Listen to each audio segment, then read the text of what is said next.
Check.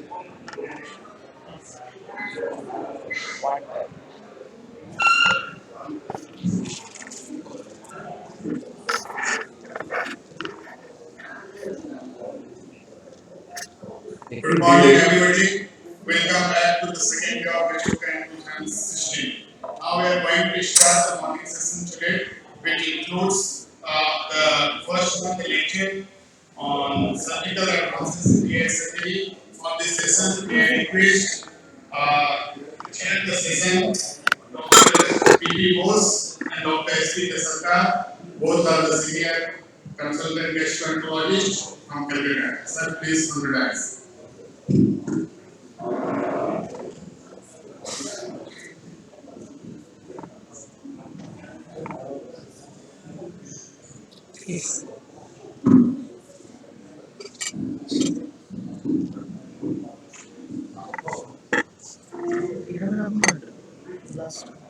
Focus है उन्हें बेशी reach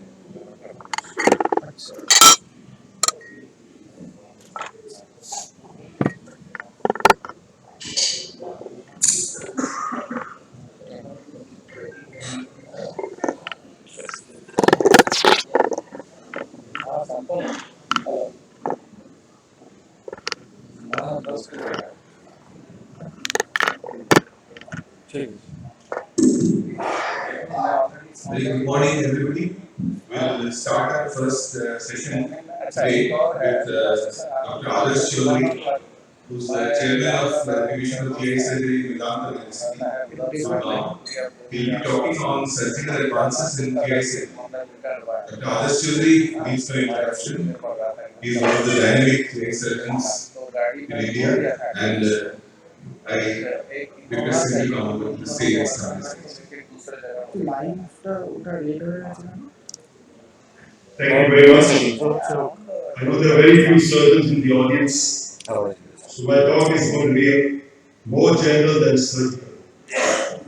I'm basically going to talk about four things that are important in managing GI cancer. How do we define a successful treatment of gastrointestinal tract cancer? How can we improve results? How integrated approach in managing these patients avoid the outcome? And what are the newer challenges in managing these patients?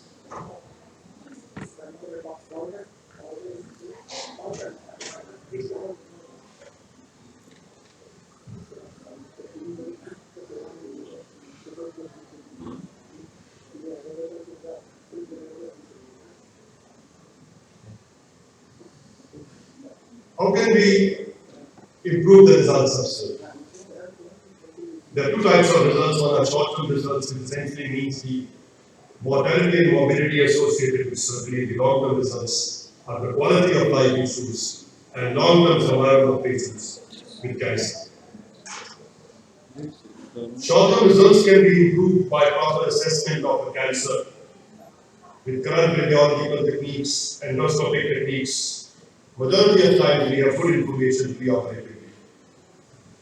Most surgeons have poor understanding of nutrition, and there is a lot of evidence now in literature today that perioperative nutrition in given patients alters outcome. And there are a lot of intraoperative measures apart from good surgery which affects results, like minimizing blood loss, restricting fluids, maintaining normal thermia, things that surgeons never realized in the past, which also help outcome. It's not only a surgical technique, these additional things also matter. And then we have fast track protocols, what is called as enhanced recovery after surgery protocols, which alter outcome. And there is convincing evidence today that surgery done in high volume centers, surgeons who are used to doing these procedures affects surgery mobility and also mortality. This is a specimen of a patient of rectal cancer. We are now realizing that earlier we used to think that you have to go 5 centimeters on both sides. Now we realize understanding of the pathology of these tumors that distally, if we go 2 centimeters is good enough. But what we need to do is that the entire packet of the fat and the fiber of the tissues to be preserved, what is called as total mesorectal oxygen, that alters the outcome. And it's a living testimony to the fact that if you have good surgical technique, it affects outcome.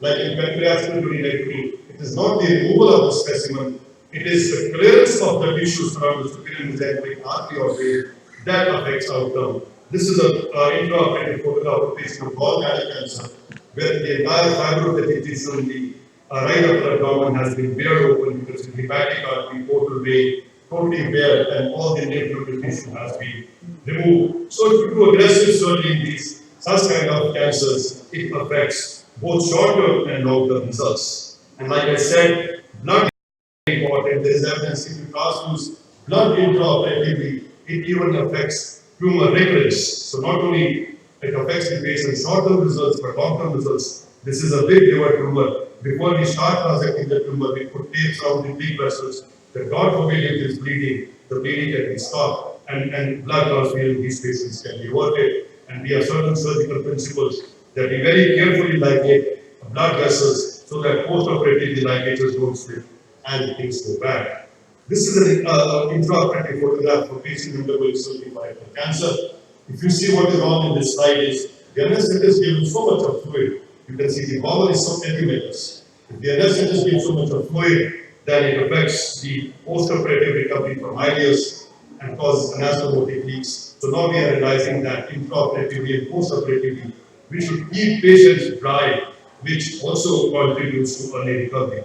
And we're also realizing that sicker patients, patients who are on steroids, on immunosuppressants, it is much better to do stage surgery, not to do anastomosis in the patient who has low albumin or is septic. We remove the specimen in one stage and do reconstruction in the second stage. And we have a concept what is called as fast track surgery. In this, what we do is we have certain written protocols in which we follow. So what it helps us to do is that it makes the patient's length of stay less, it reduces cost, it reduces ambiguity, and makes the management of these patients easier. Like this is the protocol for a patient undergoing pancreatic duodenectomy. The Ryan's tube is removed on first day, the catheter is removed at a fixed time, the antibiotics are stopped at a fixed time. So all these well-designed steps remove ambiguity management, and it not only reduces cost, it also decreases length of stay. And we routinely follow these protocols in patients who undergo major surgery like hysterectomy, pancreatectomies, and colectomies. How can we improve long-term results? The long-term results are improved by accurate staging. We stage the well, and we tailor the surgery according to the stage of the disease and condition of the patient. Smart GI surgeons need to be aware of the potential complications after surgery and should have a heightened sensitivity to diagnose these complications early and intervene at the right time. And also judicious chemotherapy and radiation affects outcomes. And again, the role of high volume centers which are regularly doing a procedure, improves not only the mortality, morbidity, but also long-term results and the cost of surgery also. Like a procedure like transhyperinsulinectomy, this is an esophageal cancer which is being operated and the gastric tube is being pressured. The results of this surgery in a high volume center is much better than a most of our patients have a hospital stay of 7 to 8 days, ICU stay of 1 day. But if you take the same patient in a low volume center, the ICU stay is 4 to 5 days and is associated with the higher costs and higher risk of complications. Another thing we as surgeons have realized in the past, we were only concerned with the removal of the tumor. We were not concerned with the quality of life. Like this is a patient who cancer. In the past, we just anastomose the loop of jejunum, but now we make a pouch of the jejunum and anastomose into the esophagus so that we have some sort of an artificial stomach. So these patients can eat better. Their nutritional problems are much lesser. So we as surgeons are becoming aware of quality of life issues that we not only have to remove the tumor, but also improve the quality of life issues and to nutrient. No matter what you are.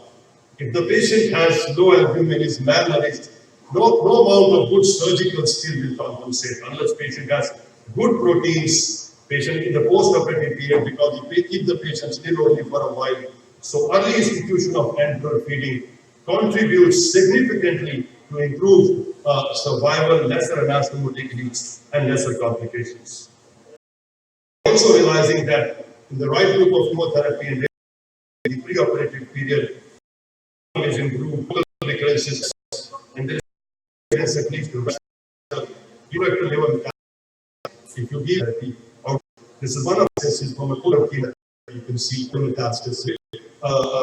We're all realizing getting a is to help us like infectious who function early to a philosophy you can go to cheaper, also much comfort affair with staging. So a team gives the best like patients in who are and the is less. You have a competent radiologist, you can go on one side, compensate the side, and a safe hepatic resection can be done. I'm often asked the question about the status of laparoscopy in GI cancer. As a referring physician or a gastroenterologist, you need to be aware of two things. Technical feasibility of the procedure is different. Patient's benefit of the harm is different. All procedures can be done with laparoscopy. The question to answer is, does laparoscopy benefit the patient or does it benefit the operating surgeon of the technical performance? There is definite evidence that in colorectal cancer, esophageal cancer, laparoscopy helps in early recovery, decrease problems of wounds, and there is also some evidence in patients who need small hepatectomies or distal pancreatectomies. Laparoscopy is a good option. For other procedures, laparoscopy may be technically feasible, but whether it really helps the patient, it's a big question to ask. Yes, there are circumstances where laparoscopy is extremely helpful, like in patients of pancreatic cancer or gastric cancer. Before we open up their entire abdomen, we put a laparoscope to find out if there are liver or peritoneal metastasis, because the CT or a PET scan is not good to diagnose sub-centimeter lesions. So, laparoscopy is a fantastic way to diagnose disseminated disease before you open the abdomen, and that way laparoscopy has come up in a big way to patients. It's a great fashion to have robots in operation theaters today. We perform many robotic procedures, but if you honestly ask me, at least in GI cancer today, there is no evidence that any robotic surgery helps the patient either in long-term or short-term results. Robotic surgery is more comfortable to the surgeon, but the patient does not benefit. And the current scenario with the high cost of robots, I don't think a GI unit itself can justify the cost of the robot. What is happening these days with us is the patients come to us with an ultrasound, CT scan, an MRI, PET scan, PET CT, angiography, endoscopy, sometimes a US and biopsy.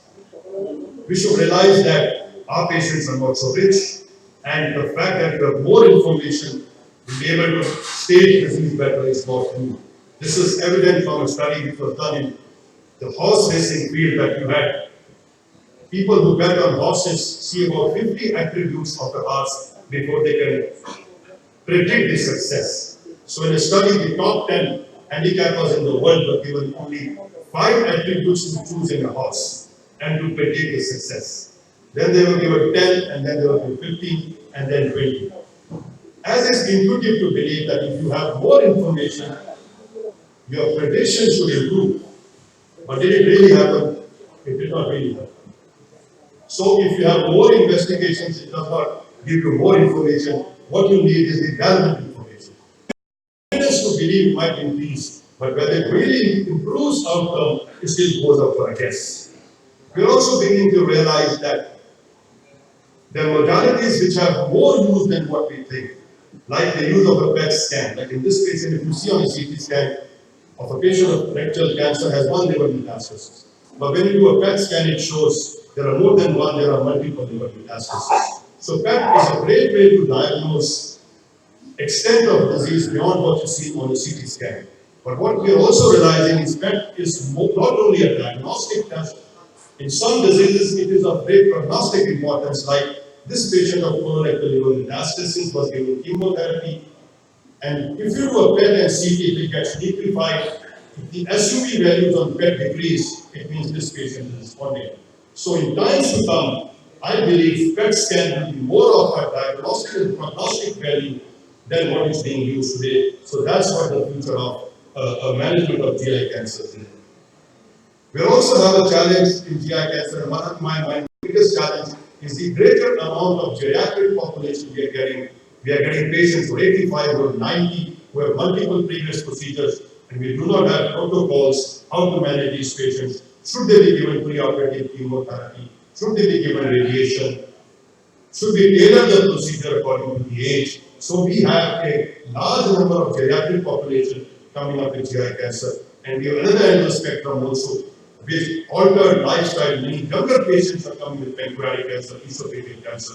In the last 3 years, I have 10 patients less than the age of 30 years who had pancreatic cancer, which I had never seen earlier. So things are changing, and we do not have protocols for understanding how to manage this patient. This is my last slide.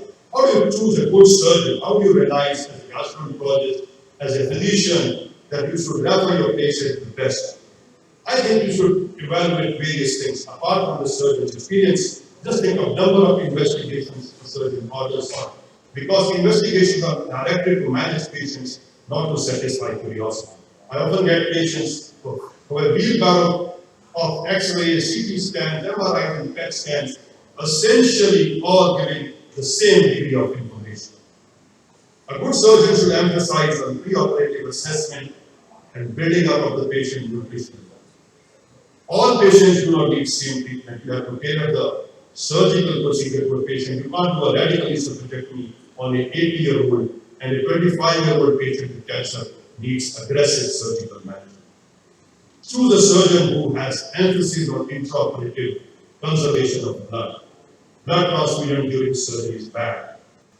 Surgeons should have heightened threshold for post-operative complications. They should be sensitized and to see for subtle signs of complications, because in patients who undergo complex surgery, the window of opportunity closes with alarming rapidity.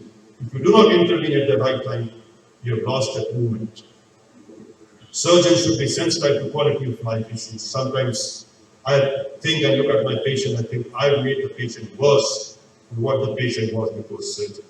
So we must be having a heightened understanding of the quality of life of a patient. And in today's times, patient-centered communication is of paramount importance. Giving information is something else, and communicating with the patient is another issue. Thank you very much.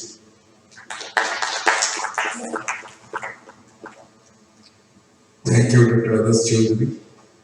As usual, excellent guideline for the physicians. I am on and off still one of those few surgeons here.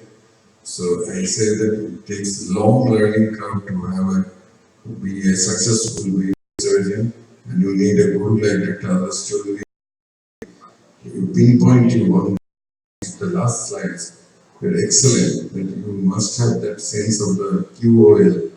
I feel many of our teachers and contemporaries who think that so work is finished or the operation is over. But that's not. You must follow up and see the misery of cause. Thanks a lot, others. Any questions?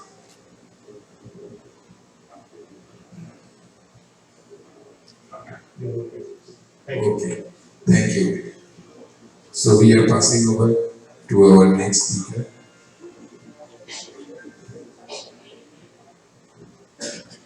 Dr. G.N. Ramesh, the senior consultant gastroenterologist from Kochi. Again, everybody is talking on a very interesting topic, neuroendocrine tumor, then nothing only with the mass. Need a great show us. Thank you, and please start, Dr. Ramesh.